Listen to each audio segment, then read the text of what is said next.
Genesis chapter 1.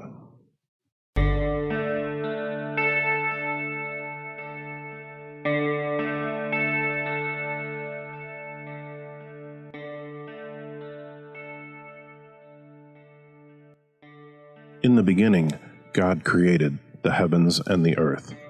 Now the earth was formless and empty. Darkness covered the surface of the watery depths, and the Spirit of God was hovering over the surface of the waters. Then God said, "Let there be light," and there was light. God saw that the light was good, and God separated the light from the darkness. God called the light day, and he called the darkness night. Evening came, and then morning, the first day. Then God said, "Let there be an expanse between the waters, separating water from water." So God made the expanse, and separated the water under the expanse from the water above the expanse. And it was so. God called the expanse sky.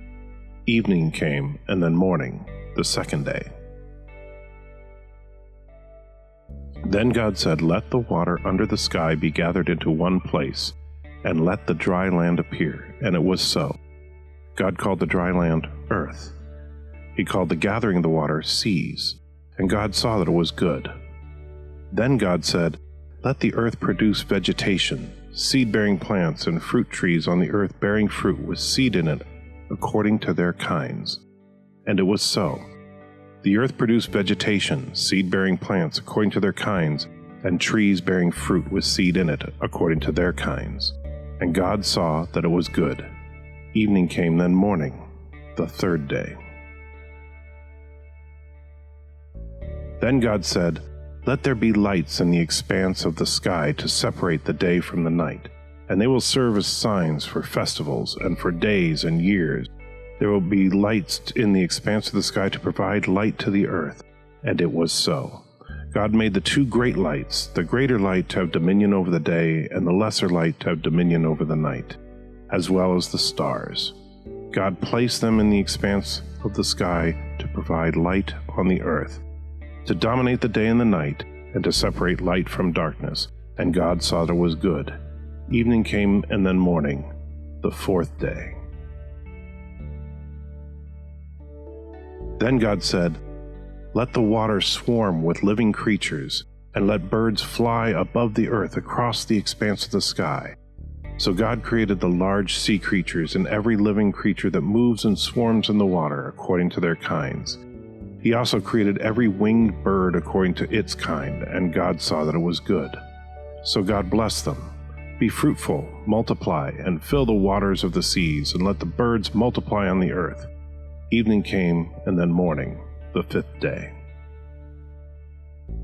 Then God said, "Let the earth produce living creatures according to their kinds, livestock, creatures that crawl, and the wildlife of the earth according to their kinds." And it was so. So God made the wildlife of the earth according to their kinds, the livestock according to their kinds, and the creatures that crawl on the ground according to their kinds. And God saw that it was good. Then God said, "Let us make man in our image, according to our likeness. They will rule the fish of the sea, the birds of the skies, the livestock, all the earth, and the creatures that crawl on the earth."